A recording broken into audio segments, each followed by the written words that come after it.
Good morning and welcome to another Tuesday tour. It's John Sautter along with Michael Fairchild behind the camera on a beautiful June afternoon. We're kind of on the west side of campus.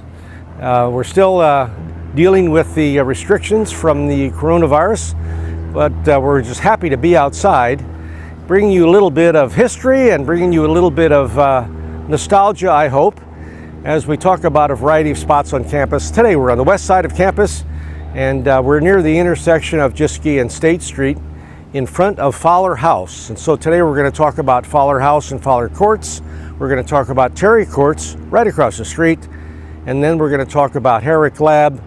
And before that, it was the original horse barn on campus. Great history out here and some great memories. And so that's what we're going to try to highlight today. So behind me is Fowler House. This was the original Poultry Building on campus. Built in the early 20s, around 1924. Same time the Union Building was opening up. Same time Ross-Ade Stadium was opening up. What an exciting time for the university and for the ag school in particular, as they got a new facility for their poultry operation. And so it was located here, and a little bit more about that later, but eventually it evolved into Fowler House. And Fowler House in the 1950s or so, with the greatest generation returning from the war, they needed more housing facilities. And so it was decided to make this a housing offering. And so it was converted then to Fowler House, actually named for James Fowler. And James Fowler was an industrialist, and he was actually the treasurer for the Board of Trustees for about 39 years. He gave actually a lot of land to the university.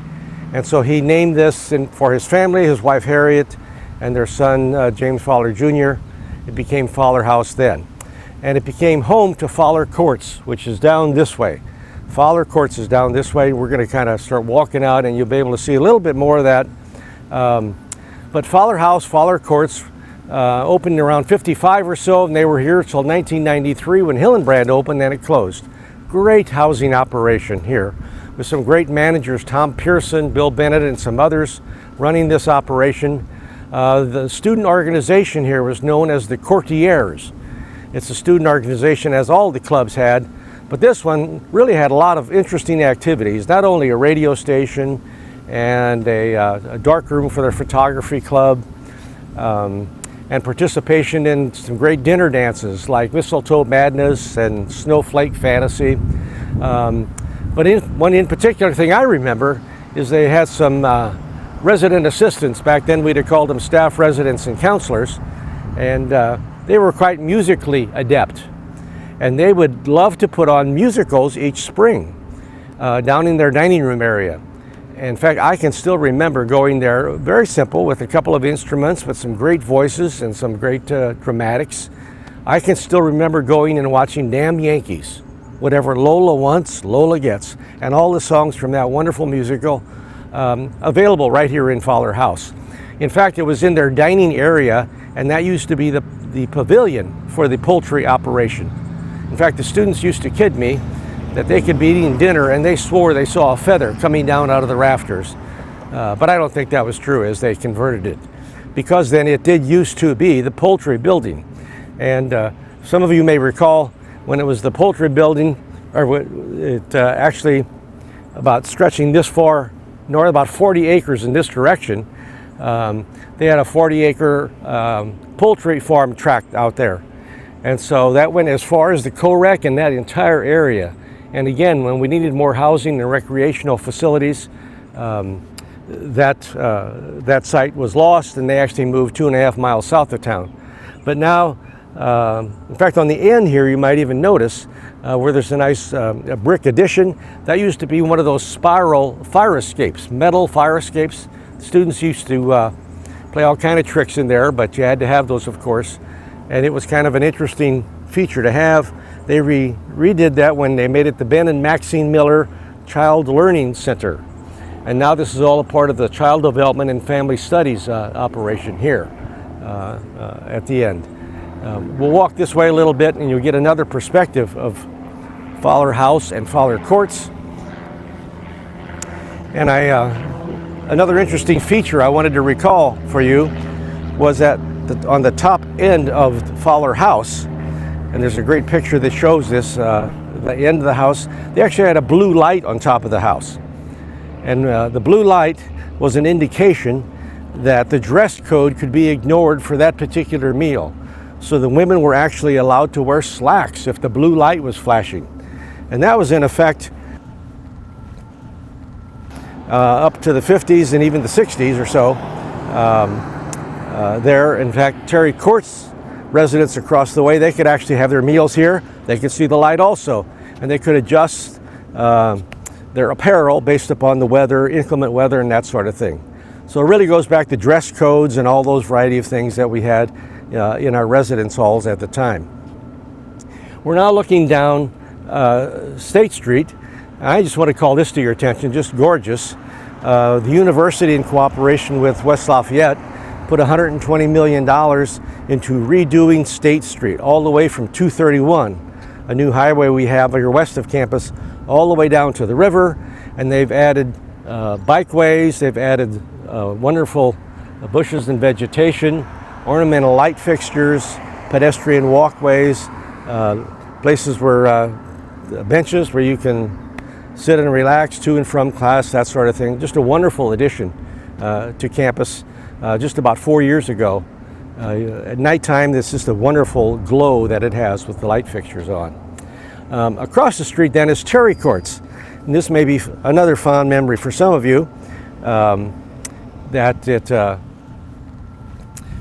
was built in 1956. It took 111 days only. National Home was built it. Again, we needed housing quickly back then, and so it was put together, not all that substantial. It was used off and on to the 90s, I can tell you, with a variety of different managers. Clarence Iyer was there, Bob Heidert, I think, was there, John Richardson were the managers of those facilities. Those names may be familiar to some of you. But again, a very nice offering for that group coming back, and a great story I have. I mentioned that we used it off and on. Sometimes it wouldn't be occupied, and as we would have homecoming, some of the folks that used to stay there in the 50s or so, in fact, I can remember Jim and Rosemary Blakesley, they would get all their friends together, and they used to live there, so as couples they would come back and stay in Terry Courts and kind of reminisce about their time in Terry Courts and play tricks on each other. It was just a great place for homecoming for these folks to get together and just have a good time and remember Purdue. Today it's Discovery Park. This is interdisciplinary engineering, and so engineering, science, technology, management all work cooperatively for a variety of ventures in a variety of buildings in this particular area. So now we're going to venture across the street to Herrick Labs, and we'll catch up with you then. Okay, we've made our way across the lawn, and we are now standing in front of Herrick Lab with a distinctive cupola on top. And it's a representation of a cupola. This used to actually be the horse barn, the original horse barn, and we've got a great photograph of that.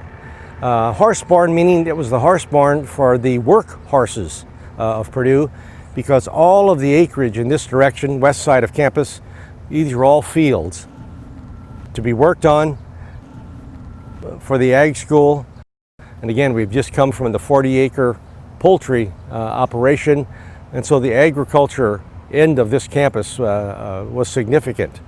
But the Herrick Labs, again, horse barns, and so that's where they were cared for, fed, taken care of, maintained. But obviously, as that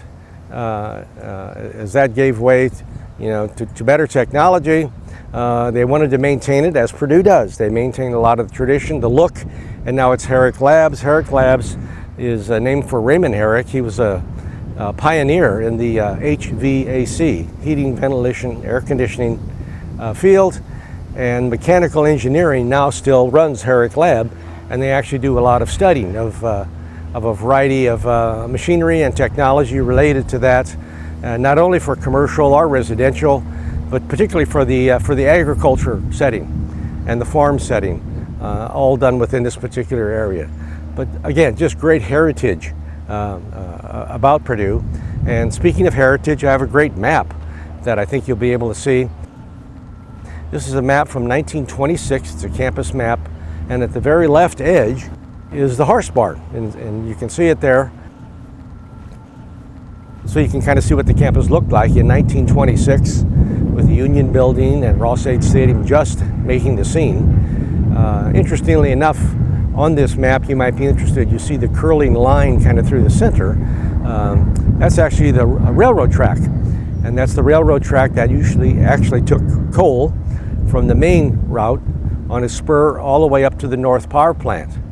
And you're familiar with that because the smokestack used to be there, and so the train track actually ran right through the middle of campus. During the day, it was pulled by horses. In the evening, they had a locomotive. It was professed to be the shortest railroad in the world, about a half mile or so. But a little bit more Purdue history there. So, a great look, Fowler House, Fowler Courts, Terry Courts, the horse barn, which now became Herrick Labs. I hope this, as our other Tuesday tours have, brought back good memories for you of your time on campus. You need to come back and visit sometime. But till then, hail Purdue.